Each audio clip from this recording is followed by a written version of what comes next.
आगे पथ निर्माण मंत्री नितिन नवीन एक साल के कार्यों का लेखा जोखा प्रस्तुत करें। प्रेस कॉन्फ्रेंस चल रही है, सीधे रुख करते हैं।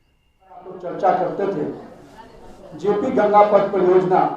जिसको हम लोगों ने काफी समय से वो योजना चल रही थी, पर कुछ तकनीकी कारणों से रुका हुआ था। तो पहले विभाग ने निर्णय लिया कि हम लोगों ने हुडको से करीब 2000 करोड़ का ऋण लेकर इस योजना को हम लोगों ने गति दिया और हम लोग का टारगेट है कि अप्रैल 2023 तक उसको जो पहला फेज है उसको पूर्ण करें और जो पूरा अभी तक का वर्तमान अलाइनमेंट है और 2.1 किलोमीटर का जो शेष और है उसको फरवरी 2024 तक हम लोग पूर्ण करने का लक्ष्य रखते हैं। साथ ही साथ आपको ध्यान में होगा कि डबल डेकर फ्लाईओवर सितंबर महीने में हम लोगों ने प्रारंभ कराया है और 422 करोड़ की योजना से कारगिल चौक से NIT तक ये योजना हम लोग करने जा रहे हैं और जिसकी शुरुआत माननीय मुख्यमंत्री जी के कार्यक्रमों के द्वारा हुई। इसके अतिरिक्त अटल पथ फेज 2 जो काफी दिनों से लटका हुआ था, उसको भी हम लोगों ने FCI से उसका समाधान कराया और 20 करोड़ की लैंड एक्विजिशन की फीस देकर हम लोगों ने उस योजना को गति प्रदान की और अप्रैल महीने के मई महीने के फर्स्ट वीक तक ये योजना पूर्ण हो जाएगी। यानी अटल पथ से सीधे जेपी गंगा पथ और जेपी सेतु का योजना जो है वो आपस में जुड़ जाएगा, जिसका लाभ निश्चित रूप से बिहार के लोगों को बहुत मिलेगा, खास करके साउथ बिहार और पटना शहर के लोगों को। इसके बाद बिहार राज्य में जो राम जानकी मार्ग था, जिसके लिए हम लोगों ने प्रयास किया, बिहार में राम जानकी मार्ग का जो पूरा स्ट्रेच था वो 2 लेन का था। हम लोगों ने केंद्रीय मंत्री नितिन गडकरी जी से आग्रह किया और एक बहुत ही बड़ी सफलता मिली कि 240 किलोमीटर के जो पूरा स्ट्रेच था, मसरक से सिवान, सिवान से मेहराना से सिवान, सिवान से मसरक, मसरक से चकिया और चकिया से भिट्टा मोड़ तक, ये पूरा स्ट्रेच 240 किलोमीटर का अब 4 लेन की स्वीकृति मिल गई। एक बहुत बड़ी सफलता हम लोग को रही। इसके बाद NH पटना बक्सर को लेकर काफी सवाल आप लोगों के मन में रहता है। पटना बक्सर का जो पहला 2 स्टेज है उसको हम लोग दिसंबर में कंप्लीट करेंगे और दूसरा फेज के लिए भी निविदा की प्रक्रिया में है। इसके बाद जो ADB को लेकर कुछ योजनाएं हम लोगों ने स्वीकृत कराई थी, उस योजनाओं के लिए जो SH की योजना थी उसको भी करीब 2700 करोड़ की योजना को स्वीकृति मिली इस वर्ष और उनसे करीब 8 SH के काम हम लोग इस वर्ष शुरू करने जा रहे हैं। इसके अतिरिक्त आपको पटना रिंग रोड को लेकर काफी रहता है। पटना रिंग रोड को लेकर भारतमाला फेज 2 में हम लोगों ने उस प्रस्ताव में कुछ और दिया है और हम लोग का प्रयास है कि पटना रिंग रोड को भी हम लोग गति दें। अभी उसमें कन्हौली से रामनगर के 50 में 6 लेन का काम चल रहा है। सुल्तानगंज से अरवानी घाट का जो ब्रिज है उसको जून 2022 में हम लोग चालू करेंगे। इसका लक्ष्य हम लोगों ने,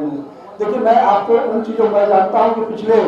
काफी समय से आप लोगों ने इन सब चीजों को देखा है, दिखा भी है, लेकिन मैं लक्ष्य के साथ आपको उन विषयों को आपके सामने रख रहा हूँ।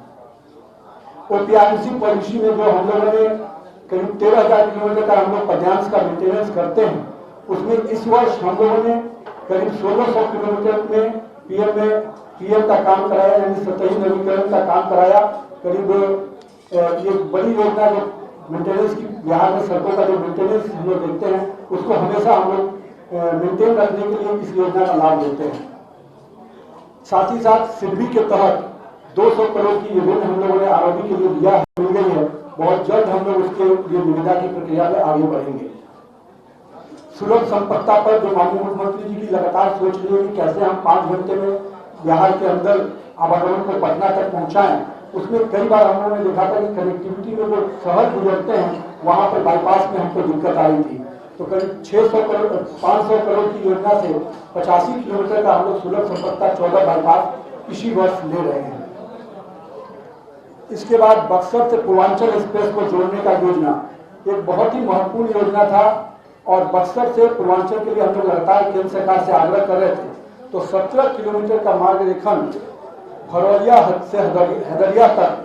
केंद्र सरकार की स्वीकृति मिल गई है और इस पूरे पैच को सीधे पटना दिल्ली से हम लोग जोड़ पाएंगे, यानी पूर्वांचल एक्सप्रेस से सीधे बिहार जुड़ पाएगा और दिल्ली की दूरी हम कम करने में सफल होंगे। इसके बाद जो महात्मा गांधी सेतु का जो पुराना अलाइनमेंट पर काम चल रहा है हम लोग मई 2020 में सेकेंड जो 2 लेन है उसको भी चालू कर देंगे। पटना गया डोभी जो लगातार मीडिया के दृष्टि से भी और हाईकोर्ट ने भी इसको काफी मॉनिटरिंग किया, उस सब के लाभ से इसी वित्तीय वर्ष में दिसंबर को 4 लेन पुल का उदय किशनगंज का काम बहुत गति से चल रहा है और हम लोग प्रयास में इसको समय समाप्त करें। एक और ब्रिज सुपौल में जो काफी भेजा से सुपौल जिले का जो बकौर परसमा ब्रिज है, इसको भी हम लोग अगले वर्ष कंप्लीट करेंगे। ये 10 किलोमीटर का बड़ा ब्रिज पर काम चल रहा है। लोहिया पथ चक्र जिसको लेकर कई सवाल आप लोगों के मन में रहते थे, कृपया पीछे बातचीत नहीं करिए। लोहिया पथ चक्र का जो पहला फेज हम लोगों ने शुरू कर दिया है, काम उसका आवागमन शुरू हो गया है और दूसरा फेज भी जो हम लोग का टारगेट है कि दिसंबर 22 तक हम लोग दूसरा फेज भी आपको जो हड़ताली मोड़ के पास का है वो भी शुरू कर देंगे। इसके बाद मैं कुछ जानकारी आपसे साझा करूंगा। पिछले 1 वर्षों में करीब 513 किलोमीटर की नए राष्ट्रीय उच्च पथ का घोषणा केंद्र सरकार से हम लोग को मिला, जिसमें आमद दरभंगा पटना आरा सासाराम 119A और 139 डब्ल्यू पटना मानिकपुर साहिबगंज अररिया बेतिया। विगत 1 वर्षों में करीब 570 किलोमीटर की राष्ट्रीय उच्च पथों का काम हम लोगों ने कंप्लीट कराया, जिसमें 404 किलोमीटर का पद्यांश पुल 19 योजना को कार्य पूर्ण हो गया। विगत 1 वर्षों में 5,585 करोड़ की लागत से 22 महत्वपूर्ण राष्ट्रीय उच्च पथ की योजना की स्वीकृति प्रदान की गई। विगत 1 वर्षों में 13,037 करोड़ की कुल लागत से महत्वपूर्ण 12 राष्ट्रीय उच्च पथ की योजना का कार्य प्रारंभ किया गया और वर्तमान में 7,684 करोड़ की लागत से महत्वपूर्ण 9 राष्ट्रीय उच्च पथ की योजना की निविदा की कार्रवाई की गई है। इसी प्रकार से राज्य उच्च पथ में विगत 1 वर्षों में 130 किलोमीटर की राज्य उच्च पथ का निर्माण किया और साथ में राज्य उच्च पथ में ही 270 किलोमीटर की मैंने जो जानकारी दी कि एडीबी से हम लोगों ने 7 राज्य उच्च पथों का निर्माण का काम किया है, जो इसी वर्ष निविदा हो रही है। जो विगत 1 वर्षों में जो 176 किलोमीटर की जो योजनाएं थी, छोटी योजना थी, जो डिपार्टमेंट ने अपने तरफ से किया, उन 46 योजना का भी काम कंप्लीट हुआ है। साथ ही साथ नवाज से हम लोगों ने 718 करोड़ का ऋण लिया है, जिसके तहत 20 ब्रिज जिला पथ और करीब 18 पुल का निर्माण हम लोग इस वर्ष करने जा रहे हैं। इसी प्रकार से औरंगा, गया और बांका जिला की 11 अरब पथ पैकेज के साथ और एक पुल करीब LW जो नक्सल प्रभावित इलाके हैं उसमें 265 करोड़ की योजना से प्रशासन की स्वीकृति से हम लोग इस वर्ष उसकी निविदा कर रहे हैं।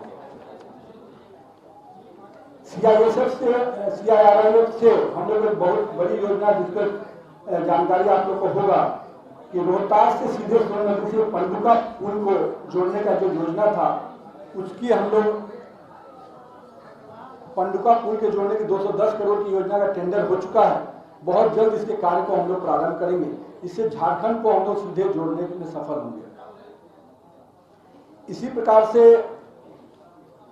करीब आरओबी को लेकर जो बहुत बड़ी हम लोग की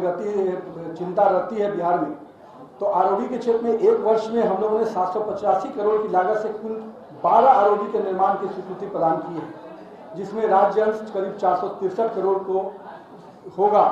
जिसमें 6 अदद आरओबी का निर्माण कार्य प्रगति में है और 6 आरओबी का निर्माण कार्य निविदा की प्रक्रिया में है। ये पूरी हम लोगों ने जो 1 साल में कई बड़े फैसले हुए और इसके साथ साथ आप सभी के मन में रहता है कि एक्सप्रेसवे बिहार को कब मिलेगा। देखिए, आमद दरभंगा निश्चित रूप से पहला एक्सप्रेसवे इस प्रकार का होगा, लेकिन एक और सिलीगुड़ी से जो हम लोग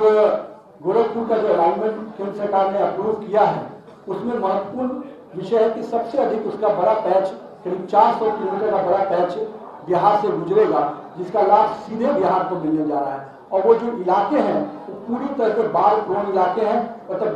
कह सकते हैं कि नॉर्थ बिहार के लिए एक नया लाइफ लाइन होगा सिलीगुड़ी से गोरखपुर का जो अलाइनमेंट है। साथ ही साथ भारतमाला फेज 2 में हम लोग बहुत उम्मीद है और जिस प्रकार से माननीय नितिन गडकरी जी ने हम लोग आश्वासित किया है कि भारतमाला फेज 2 में करीब 8 बड़ी योजनाएं जो आप लोग के नॉलेज में होंगी, उन 8 बड़ी योजनाओं को हम लोग ने दिल्ली में प्रस्ताव भेजा है और हम लोग उम्मीद कर रहे हैं कि इस वर्ष ही उसको स्वीकृति जो इस माह में हमारी बैठक है उनके साथ उसमें उसको हम लोग सहमति ले पाएंगे, जिसमें महत्वपूर्ण है पटना कलकत्ता का एक्सप्रेसवे जो पूरी तरह से रक्सौल, दिगवाड़ा, बिदुपुर होते हुए कलकत्ता तक जाएगा। तो ये बहुत ही महत्वपूर्ण योजना है जिसकी सहमति से बिहार को बहुत बड़ा लाभ होगा। साथ ही साथ हम लोग देवघर में कांवड़िया पथ के लिए भी काम कर रहे हैं और एक प्रस्ताव हम लोग 93। तो 1 साल का